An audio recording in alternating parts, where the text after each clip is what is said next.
She said she just needed space, but when I found what she was hiding in her briefcase, I realized my marriage was already over. I turned sharply to look at my wife, Rachel.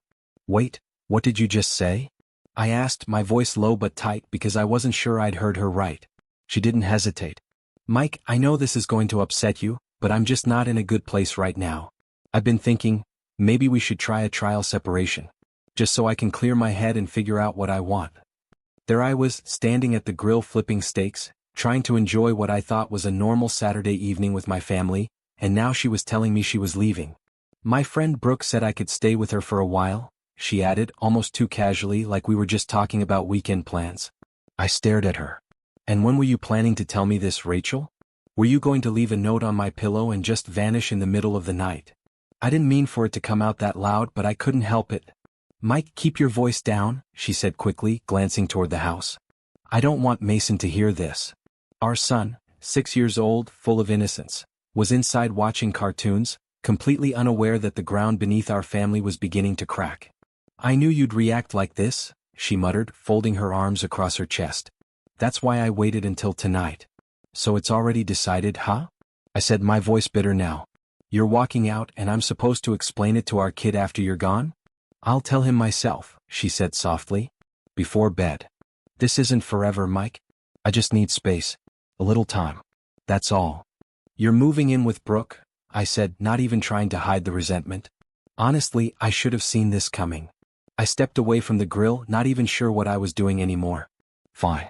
I'll draw up the legal separation tomorrow. You can sign it and I'll have it filed by Wednesday. Her eyes widened. Legal separation? Mike, I'm not talking about divorce. No. I said, nearly laughing. Because from where I'm standing, it sure feels like you've been preparing for this for months. She opened her mouth to speak, but I cut her off. For 4 months, Rachel, I've been asking you to talk to me. I've been begging for a conversation, and every time I brought it up, you were either busy with Brooke or off doing God knows what with those new friends of yours. This isn't about Brooke, she said, but her voice had lost its strength. Sure it's not, I snapped. You want to figure things out? Great. But you're not going to drag me along while you go find yourself in someone else's guest room. I slammed the grill lid down, my jaw clenched so hard it hurt. This wasn't how she expected it to go, clearly. She thought maybe we'd sit down calmly, talk it through like it was some mutual decision. But I wasn't going to sit there and pretend this was normal. Mike, please? She started, but I didn't wait to hear the rest. I walked away, leaving her there with the stakes and the tension, while the smell of charred meat hung in the air like smoke from a house that had just caught fire. Rachel came looking for me not long after. She found me upstairs in our bedroom, throwing all her clothes into suitcases and piling the rest of her things in the spare room like it was moving day. Take your stuff and get out, I yelled, my voice raw with anger. I'm done trying. She just stood there in the doorway, frozen, like she hadn't expected me to snap. But what did she think was going to happen? I'll send the separation papers to your office, I said, yanking open another drawer. You can sign them and send them back to Keith, he's the attorney I've used for years. This'll be handled clean. I grabbed my coat from the back of the chair. Don't worry, I'll take Mason out for dinner so he doesn't have to sit around and watch his mom walk out on him. Then I walked out the front door without giving her a chance to reply. Later I found out she called Brooke right after I left. Brooke, it's Rachel, she said, her voice cracking. Mike didn't take it well. Not at all. He's threatening divorce already. I told you he'd be upset, Brooke said on the other end of the line. But give it a little time. He'll calm down. Heck, in a couple of weeks he'll probably be begging you to come back. And then you'll have the upper hand. I hope you're right, Rachel whispered. Because right now it feels like he's ready to toss me out for good and move straight to divorce court. That wasn't how any of this was supposed to go. At least not how I thought we'd end up. I remember when Rachel and I first met, years back, when we were both working on a massive Chapter 7 case. We were on opposite sides, each representing different banks with money tied up in a collapsed company. Funny how something like that could bring people together. We ended up having lunch and dinner almost every day during that week-long audit, and it just clicked. Back then, Rachel was about 5 feet 6 inches, with shoulder-length brown hair and a fuller figure. She had the kind of face that turned heads, soft, sweet, with these bright eyes that could disarm anyone. I wasn't much to look at either, 5 feet 8 inches, pushing 195 even at 22, already fighting a losing battle with my gut. She decided one day that she wanted to lose weight. Went to a doctor, got prescribed some diet pills. I didn't love the idea, but she was on a mission. And sure enough, 8 months later, she had dropped down to 125 pounds. She looked amazing, no denying it. Bought herself a brand new wardrobe. Everyone at work noticed, especially the guys. And that's when the cracks started forming. I still remember the company Christmas party like it was yesterday. Rachel walked in wearing this dress that left little to the imagination. It was bold. Too bold. The kind of dress that made heads turn, and they did. She got hit on left and right, and every compliment made her glow a little more while I stood there, fading into the background. Her hours started shifting too. Used to be she'd get home by 6:30, dinner time. Then it became 7:30, then close to 9 p.m. sometimes. I'd be sitting there in the quiet, Mason already in bed, dinner cold, wondering what happened to the woman I used to know. When we first got married, we were inseparable. Like teenagers again. We'd sneak off just to be alone, couldn't get enough of each other. But lately? If we were together once a week, it felt like a miracle. And without fail, every Wednesday night, Rachel came home late. Rachel had always been a passionate woman, and that hadn't changed even during the colder seasons of our marriage. When we first tied the knot, neither of us had much experience when it came to intimacy, but we figured it out together, awkward, clumsy at times, but full of heart. Those early years felt so pure. Now all that felt like a distant memory. After she left, I sat Mason down and told him something simple, something safe. "Mommy's just visiting a friend for a few days," I said, trying to keep my voice even. But deep down, I didn't believe it, not for a second. Once he was tucked into bed, I headed downstairs and called my mom. I knew I had to start making arrangements. "Mom, can you watch Mason during the day for a little while? At least until I can find someone more permanent." She sighed. "Mike, Rachel's going to come to her senses. You know how she is, she can't stay away from Mason for more than a couple hours before she's a wreck. Just give her a few days. But yes, I'll be there in the morning. We'll figure it out." I hope she was right. I really did. A few days later, Rachel came by the house. I handed her a manila envelope. Inside was the formal separation paperwork. She sat at the kitchen table for half an hour, flipping through each page. The document covered everything: finances, property, custody arrangements. It looked more like a divorce agreement than a simple separation. Mason would stay with me full-time for now, but she could visit with reasonable notice. She finished reading and stared blankly at the last page. "I've only been gone 2 days, she muttered. "And you've already written off our marriage?" Truth was, I didn't want to write anything off, but I wasn't going to sit around waiting to be left again. Later, she called me while I was heading to work. "Mike, they told me my insurance is canceled. Did you really cut me off like that? Do you hate me that much?" "I don't hate you," I told her, trying to keep calm. "I'm just covering the bases, Rachel. You walked out, remember? I'll keep taking care of Mason and the house. But your personal expenses? That's on you now. It's better this way, fewer things to argue about down the line." "You're letting this spiral, Mike," she snapped. "I just needed some time. That's it." I leaned on my desk and looked out the window, my tone turning quiet but sharp. "Then maybe you should have said that before you packed a bag and left." She still came by to see Mason now and then, but barely said 2 words to me. We were strangers with history. I kept tabs though, not proud of it, but I needed to know. I had someone follow her, and it didn't take long to confirm what I feared. She was still spending most nights with Brooke and that crowd she'd grown so close to. Only now it wasn't just Wednesday nights, it was at least 4 nights a week. I looked at the latest report and shook my head. "Someone's making up for lost time," I mumbled. At least something started to fall into place. I found someone to help with Mason. Her name was Beth, a recent college grad who hadn't yet landed a full-time job. She was 23, tall and lean, with a kind heart that showed from the minute she met Mason. He liked her right away, which was all that mattered to me. Meanwhile, work was going better than I expected. Business had picked up so much over the past 2 years that the owners offered me a 15% partnership. It felt like a small win in the middle of a storm. I made a point to keep my new ownership stake under wraps. I didn't want the title of partner, changing the way people acted around me. This way, I could hear the truth, what the employees really thought about the company, the leadership, the culture. It gave me a clearer picture of the ground-level reality, and I valued that more than any recognition. One of the more exciting projects I'd landed was with a garment manufacturer overseas. They had facilities in 5 different Asian countries, and I'd first met the owners at a networking event a year ago. During a casual conversation over drinks, I tossed out a few ideas that must have hit home, because now we were working on a formal collaboration.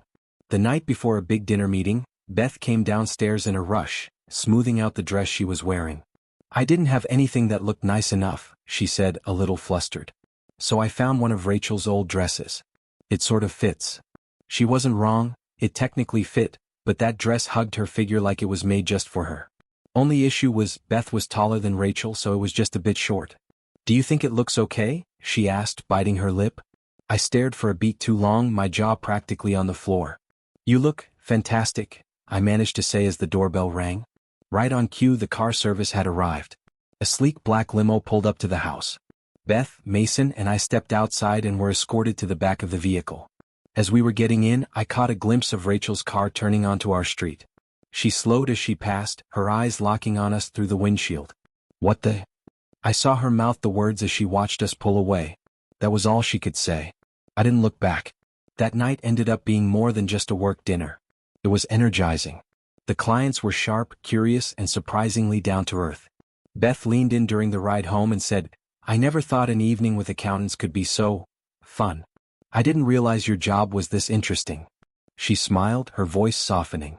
Everyone there really seems to respect you. I can see why. Thanks, I said, glancing at her. You make me feel like part of your family, even though I'm just the nanny. My heart skipped a beat. Be still, Mike, I thought. Get a grip. But I'd be lying if I said I didn't feel something stirring. It had been so long since I'd felt that kind of attention from a woman. The last few times with Rachel hadn't been real, not emotionally, not even physically. Just routines. Empty. Meanwhile, Rachel and Brooke were out that same night, doing what had apparently become their usual. The bar they went to was packed like always. After a few drinks, most of their group started heading home, but not them. Two guys locked onto them, and before long, Brooke was already wrapped around one, making out in a corner booth.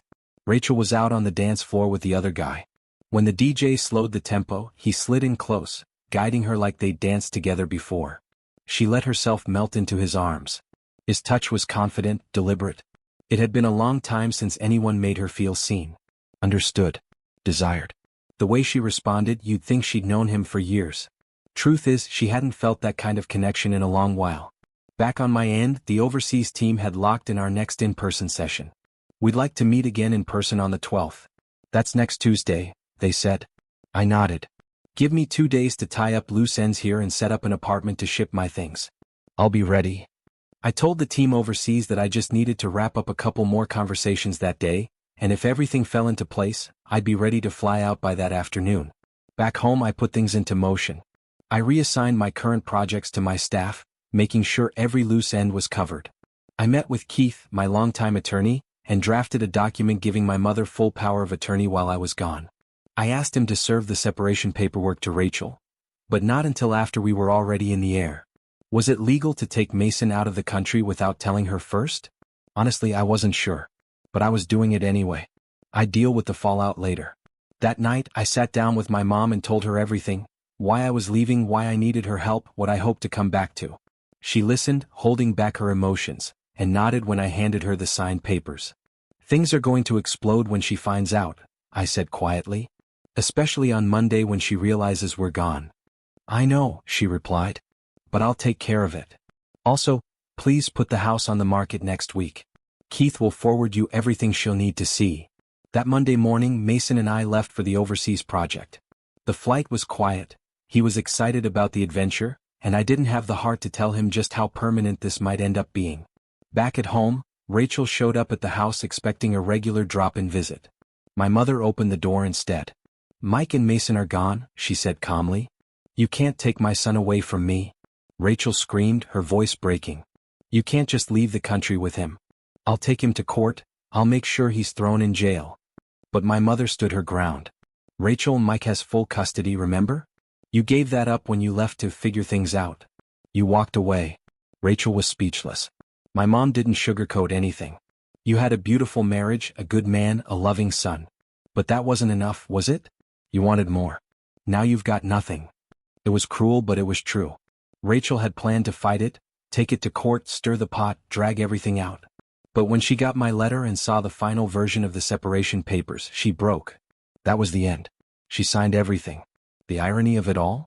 6 months later, Rachel was right back to the 175 pounds she'd worked so hard to lose 2 years earlier. But this time she didn't have me. As for me, I was Okay. The work overseas was intense, and parenting in a new country wasn't easy, especially with Mason still adjusting. But we made it work. Still, I couldn't ignore how different she looked in that last picture I saw of her. The stress had caught up to her. It was like all her so-called freedom had done nothing but leave her hollow. 2 days after I saw that photo, I broke the news to Beth. I'd hired her a personal trainer. I didn't want history repeating itself. She looked surprised, maybe even a little confused, but nodded quietly. No point going through all that again, I thought to myself. It was just another hectic morning, me trying to get both kids ready for school by 7:30 a.m., juggling breakfast, backpacks, and finding the missing left shoe that had somehow vanished overnight. The usual chaos. Then the phone rang, loud and unexpected, slicing right through the routine. I answered, curious. On the other end was a hotel employee. They told me Rachel's purse had been reported stolen while she was out the night before. Apparently, she'd left it unattended in a booth while dancing, and when she came back it was gone. The hotel staff was looking into it. They'd even sent someone out to check the nearby dumpsters. That's where they thought it might have ended up. I hope they find it, I told them. Her driver's license was in there, and if not, she might need to rely on cabs for today's meetings. I tried to stay calm, telling myself not to overthink, but I could already feel the red flags creeping up. She'll take care of the cards, I muttered under my breath, more to reassure myself than anything else. We'll just eat the $1,200 cash loss. Hopefully that's the worst of it. But then something gnawed at me. There'd been a charge to a jewelry store. I remembered seeing it earlier that week while sorting through our credit card statements. She hadn't said anything about buying me a gift, and I hadn't heard her talk about getting something for a family member either. Her brother? Maybe, but what kind of sibling gets a $3,000 ring as a casual present? I sat down at the desk and opened up my laptop, typing in the name of the jewelry store. Their website loaded quickly and I jotted down the customer service number. I called. A woman answered and, after a brief hold, confirmed that a custom ring had been purchased under Rachel's name. She didn't say much more before politely ending the call, but she sounded confused, probably wondering why a husband was calling about something like this. I hung up, but my own confusion was deeper. If the ring was in her purse when it was stolen, why was she carrying it in the first place? Why hadn't she just left it at home? There were no work reasons I could think of that would require her to hide her wedding ring, certainly nothing that would justify her acting like she wasn't married. No corporate rule. No job policy. Nothing like that. Made my stomach turn. Then came another twist. She had hesitated to involve the police when her purse went missing. She told the hotel she didn't want to file a report. Said it wasn't worth the trouble. That's when everything started falling into place, and unraveling all at once. The stolen purse wasn't just bad luck. It was a cover. She'd lied. Not just about the jewelry but about the circumstances. There'd even been a whole separate incident a while back where she claimed she got caught shoplifting, said it was a misunderstanding. At the time I believed her. Now, I couldn't be so sure. One thought clung to me like a shadow. If she was meeting other men, and I was starting to suspect that she was, then there were other things she would have needed to carry. Protection for one. After our second child, she couldn't get pregnant again. But that didn't mean she was being careless. If she wasn't relying on someone else to bring protection, then she must have had her own supply. So where was she keeping it? Not in the house. Not in her car. That left only one place, her office. I figured if Rachel was keeping things hidden, she probably had them with her during her business trips. She always traveled with a big briefcase, loaded with her laptop, paperwork, and whatever materials she needed for presentations. She kept it in her office most of the time, locked away. But it wasn't hard to imagine her carrying something else in there too, something she didn't want me or the kids to ever see. She once told me she wasn't ready for a desk job. Said she wanted more field experience before transitioning into a role that kept her in one place. I tried to be supportive, but I also made a quiet appeal to her heart. The kids miss you when you're gone. I miss you. Her response was soft. I know. I miss you guys too. But something in her eyes didn't match the words. A few nights later, she came home from another trip, parked her car in the garage right next to mine and came inside with this glow, like she was genuinely excited. But I couldn't tell if it was because of our conversation, or something else. She didn't bring her briefcase in with her, which stood out. Normally she kept it close. I assumed it was still in the car. I was in the kitchen, getting dinner together, trying not to show my growing suspicion. As we sat down at the table, she asked me casually, "Hey, would you mind grabbing my suitcase from the garage after dinner?" I smiled and nodded. Sure. But I didn't wait. The second her back was turned, I slipped out the door. Instead of just checking it in the garage, I took her car and headed straight to Junction Station, Jerry's shop. We'd gone to high school together and he owed me a few favors. When I pulled up, I gave a short honk and he opened the service bay without asking any questions. "What's going on, man?" he asked, walking over. My tire was supposedly acting up. I lied, keeping it vague. But I needed to look into something else real quick. Jerry raised an eyebrow but didn't press. I parked inside, popped the trunk and opened the briefcase. What I found confirmed every gut feeling I'd had for the past several months. As I drove back home, a storm cloud settled over me. There was a heaviness in my chest I couldn't shake. The garage door creaked open and as I pulled in, it felt like I was dragging my heart through concrete. How had we gotten here? How had the woman I built a life with, the mother of my children, turned into someone who could lie to my face while hugging our kids goodnight? The betrayal didn't just sting. It hollowed something out inside me. But now wasn't the time to drown in heartbreak. I needed to start thinking clearly. I needed to protect my children, secure custody, and take back control of the situation. Emotion wouldn't win this fight, evidence would. Whatever love I still had for Rachel was buried beneath layers of disbelief, frustration, and a growing fire inside me to make sure she couldn't tear any more of our lives apart. I acknowledged her presence that night, watched her move through the house like nothing was changing. But deep down I knew the truth. By morning Rachel would be gone again. Off on another one of her business trips. The kids didn't think much of it anymore. They were already used to her being away so often. And that, in itself, was heartbreaking. What kind of life had we let ourselves settle into, where their mother being absent felt normal? That night we made love, but it was hollow. There was no warmth behind her touch, no emotion behind mine. Just motions. Quiet. Almost clinical. Halfway through, she paused and looked at me with concern. "Is your stomach still bothering you, babe?" I nodded. "Yeah, but I'm fine." I wasn't fine. But how could I say that? I just wanted to believe there was still something worth saving. In one last quiet plea I asked, "Do you really have to go on this trip?" She hesitated, then forced a smile. "It's important." I nodded again, but something inside me broke a little more.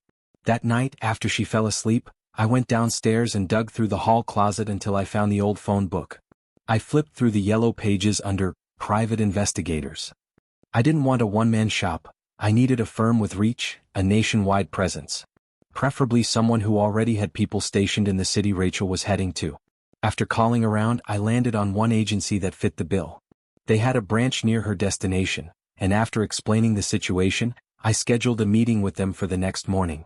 Next on the list was finding a divorce attorney. A friend of mine had recommended someone, and after reading the reviews and checking their credentials, I called and made an appointment. I explained the situation, the likelihood of infidelity, and the fact that I intended to seek full custody of the kids. Since Rachel and I had comparable incomes, we'd be looking at a fairly even financial split, but with me as the primary caregiver, she'd likely be ordered to pay alimony. I told the attorney not to pursue anything from her inheritance. That wasn't why I was doing this. I just wanted what was best for the kids. I asked for the divorce papers to be drawn up immediately. Grounds? Irreconcilable differences.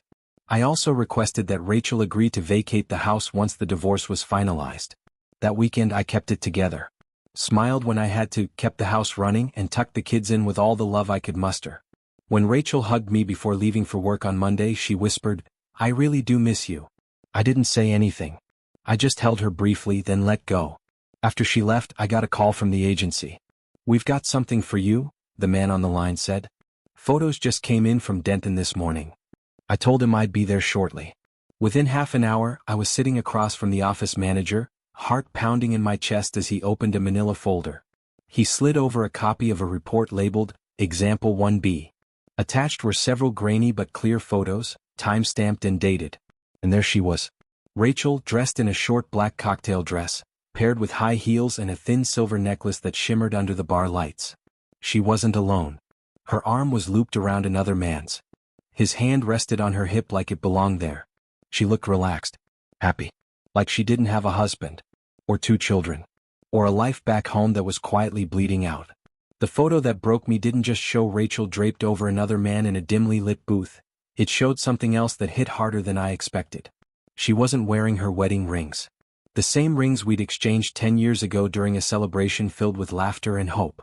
One of the few memories I had left of when things were good. And now, Just gone. No trace of that commitment on her hand. Nothing but bare skin where a symbol of our life used to be. The next photo, labeled Exhibit 1D, was even worse. There she was, locked in a deep kiss with him, their bodies twisted toward each other in a booth, oblivious to the world. It wasn't some drunken slip. It was intimacy. It was choice. After seeing that, there was no room left for doubt. I met with my attorney that afternoon. She confirmed the divorce papers were finalized and ready to be filed. I want them served at her workplace, I said flatly. Publicly. The attorney raised an eyebrow. Are you sure? Absolutely. Tomorrow. I gave them the address of Rachel's office. This wasn't about revenge anymore, it was about making her face the reality she kept trying to run from. I wanted her to feel, just for a moment, what I'd been feeling for months. Later that night, my phone buzzed. A message from Rachel came through. I'm sorry. That was it. No explanations. No excuses. Just a hollow whisper over text. I didn't respond. There wasn't anything left to say. She didn't come home that night. I figured she was still out, playing whatever role she'd carved out for herself. Wife in name only. I was angry, yeah, but beneath the rage was something heavier. Emptiness. Grief. And even a sliver of guilt. Had I gone too far? Was serving her at work really necessary? But then I looked at Mason and Ellie. The way they stared at the front door after dinner, waiting, still holding on to the hope that maybe, just maybe, she'd walk in with a smile. Where's Mom? Ellie asked quietly. She's busy, I said, kneeling beside her. But how about we go grab dinner at McDonald's, huh? Their eyes lit up. It was small, but I needed to give them something, anything, to lift the weight they didn't even know they were carrying.